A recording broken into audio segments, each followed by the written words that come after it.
Meu nome é Vanessa, eu sou professora de matemática do IFSC Campus Gaspar. Nos noticiários, nós estamos ouvindo muitas informações acerca do coronavírus, o Covid-19.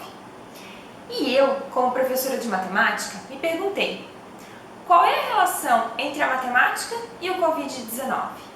Estamos sendo bombardeados via redes sociais, televisão, internet, com gráficos que mostram a necessidade de achatamento de curvas para que o sistema de saúde consiga atender a todos os infectados, gráficos com um crescimento bastante acentuado do número de casos, gráficos com crescimento e declínio do número de casos, infográficos com o número de casos dia a dia pelo país e pelo mundo.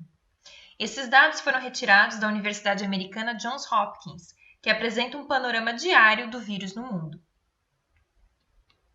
E nos perguntamos: como podemos analisar esses gráficos?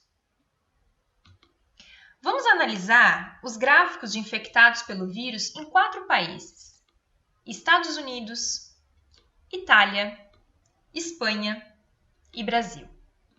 Os dados foram retirados do site da Universidade Johns Hopkins em 27 de março de 2020. O que observamos nesses gráficos? Que no início, o crescimento dos casos era lento e depois ele começou a crescer de forma bastante rápida e acentuada. Observe isso nos Estados Unidos, Itália também crescimento lento e depois mais acentuado, Espanha e Brasil. Isso nos lembra um conteúdo matemático chamado de função exponencial. O que é uma função exponencial? Vamos a uma definição. Dado um número real a, com a maior do que zero e diferente de 1, denomina-se função exponencial de base a função definida dos reais para os reais positivos e não nulos, representada por f de x igual a elevado a x para todo x real.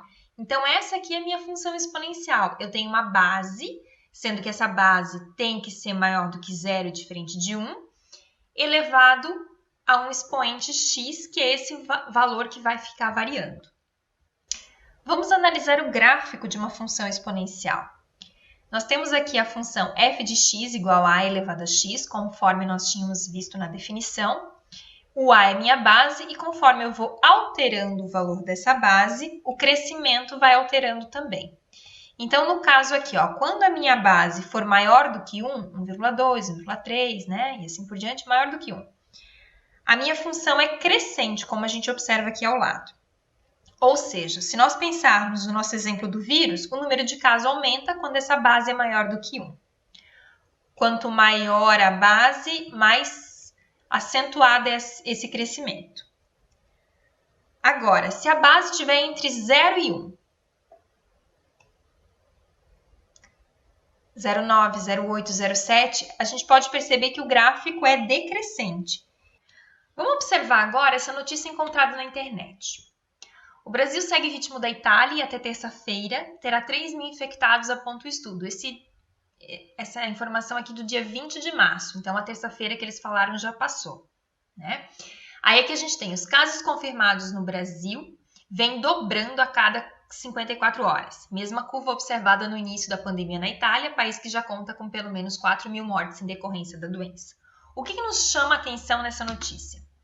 Casos confirmados no Brasil vêm dobrando a cada 54 horas. Poxa, eu consigo fazer um modelo matemático bastante simples para trabalhar com essa questão de dobrar a cada 54 horas. Então, vamos analisar isso matematicamente? Mas para facilitar o nosso entendimento, a gente vai trabalhar que o número de casos dobra a cada 2 dias, ou seja, 48 horas. Porque 54 horas é um pouquinho a mais, mas para facilitar os nossos cálculos, a gente vai trabalhar com questão de 48 horas.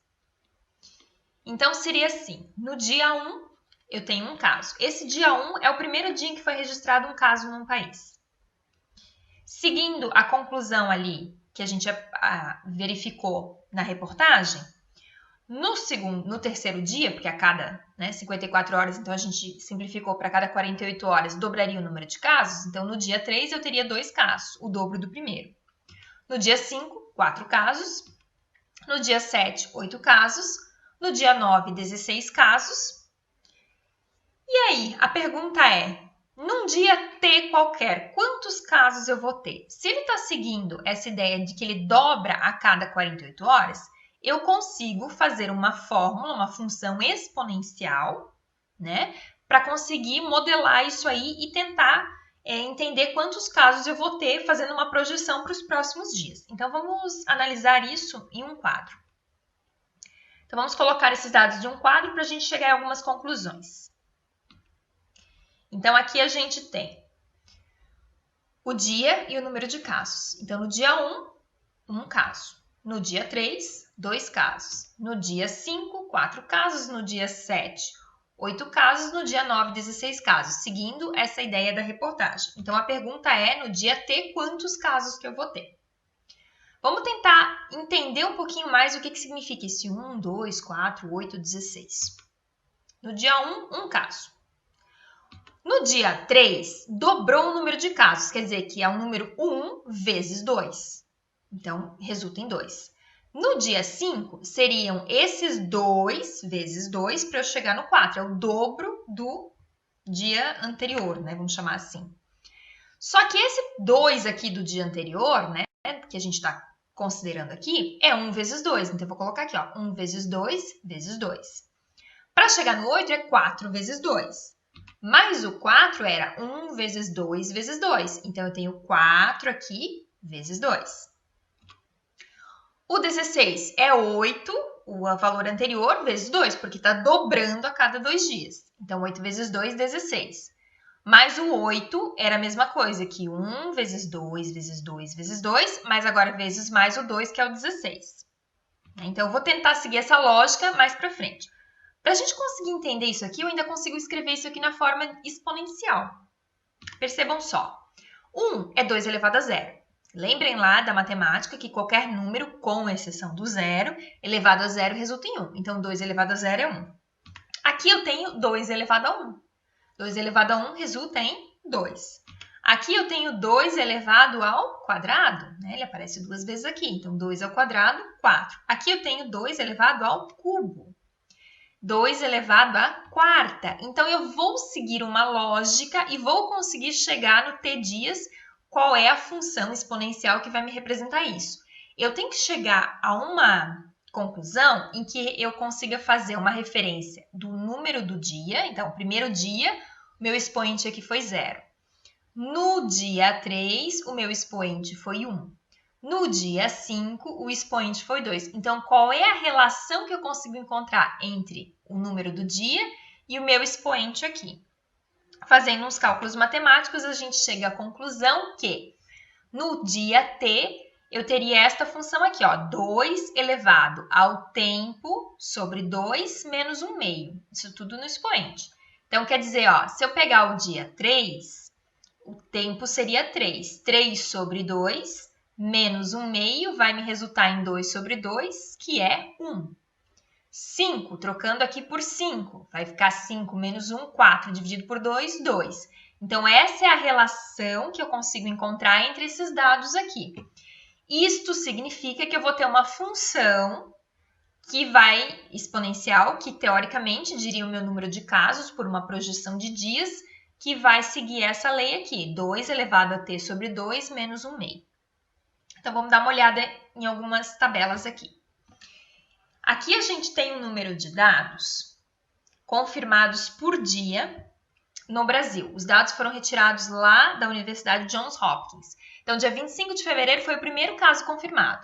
No dia 26, nenhum caso. No dia 27, nenhum caso. No dia 28, um caso. E assim por diante aqui, a quantidade de casos confirmados por dia.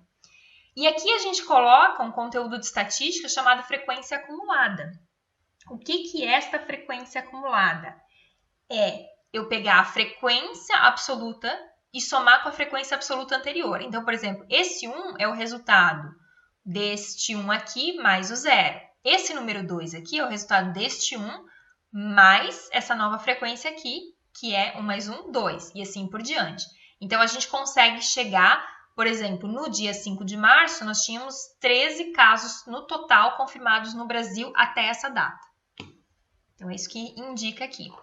Então, o que a gente vai fazer agora? vamos pegar lá a nossa função que a gente deduziu, que a quantidade de infectados com relação ao tempo vai ser 2 elevado a t sobre 2 menos 1/2. Vamos pensar lá no 15º dia, por exemplo. Quantos infectados nós teremos? O 15º é o tempo, então eu vou substituir o t por 15. Infectados no 15º dia, 2 elevado a 15 sobre 2 menos 1/2, igual 15 menos 1, 14. 14 dividido por 2, 7. 2 elevado a 7, 128. Então, isso significa que, pelo nosso modelo, no 15º dia, nós teríamos 128 infectados. Vamos dar uma analisada aqui na nossa tabela, quantos infectados nós tínhamos no 15º dia? 38. Então, o que a gente observa? Que a função que a gente encontrou, ela não é precisa para os dados verdadeiros, né? Claro, gente, são vários os fatores que vão influenciar nessa infecção e testagem dos pacientes. A gente fez um modelo bastante simples, que não leva em conta muitos fatores. Mesmo assim, a gente pode observar, né, que em alguns pontos aqui dessa nossa tabela, os dados dobram a cada 2 dias. Por exemplo, aqui, ó, do dia 1º ao dia 3 de março, de 2 passou para 4. Agora, vejam aqui nos últimos dias, ó, do dia 14 ao dia 16, de 162 passou para 321, praticamente o dobro. Aqui também, ó, de 321 para 621, 621 para 1020 a 1500, 1500 a 2.200, né? Tá quase chegando próximo do 3.000. Então, aqui, no final, a gente percebe que esses dados estão mais acentuados, que eles estão tendendo a dobrar, né? Mas essa nossa função que a gente encontrou aqui, ela é bastante simples, né? O que nós queremos mostrar nesse vídeo é que a matemática pode nos auxiliar a entender esse crescimento, mas o modelo matemático dependerá de mais variáveis do que apenas os dados que usamos aqui. Nós usamos apenas o dado retirado da reportagem, de que a cada 54 horas, o número de casos confirmados no Brasil dobra.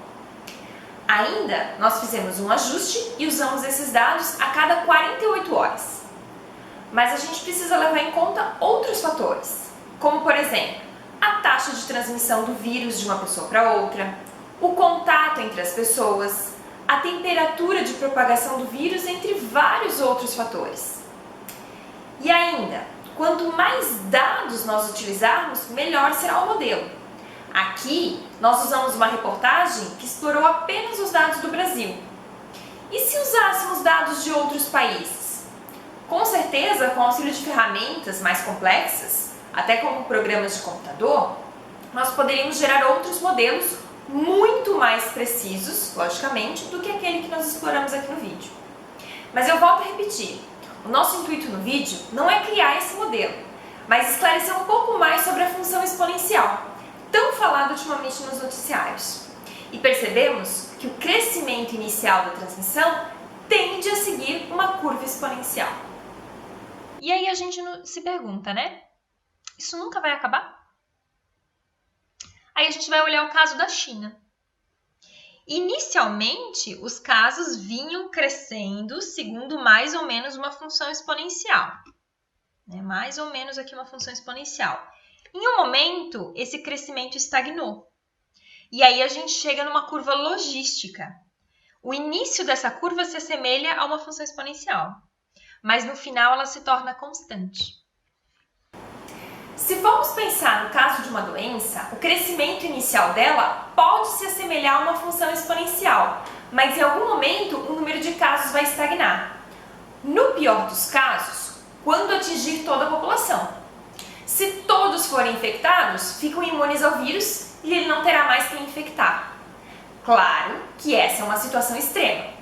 Há outras formas de estagnar a curva, como isolar os casos infectados pelo período de incubação do vírus para que não transmitam para outras pessoas. De qualquer forma, o que se busca é que essa curva tenha o mínimo de crescimento acentuado e que logo se chegue ao seu ponto de inflexão, quando a curva deixa de se curvar para cima e passa a se curvar para baixo. E o crescimento de infectados cresce mais lentamente até ficar constante e começar a diminuir. E aí eu me pergunto, como é que eu posso contribuir para esse ponto de inflexão? Uma das sugestões é seguir as orientações dos profissionais da saúde. Gostou desse vídeo? Quer saber mais como a matemática pode auxiliar os dados da pandemia? Vimos uma análise da função exponencial nos dados, mas existem outros temas, como estatística, porcentagem, que pode ser explorada nos anos finais do ensino fundamental, taxa de variação e ponto de inflexão, que podemos explorar com mais cuidado no ensino superior, entre muitos outros conteúdos. Se quiser outros vídeos como esse, mande mensagem aqui no site. Até a próxima!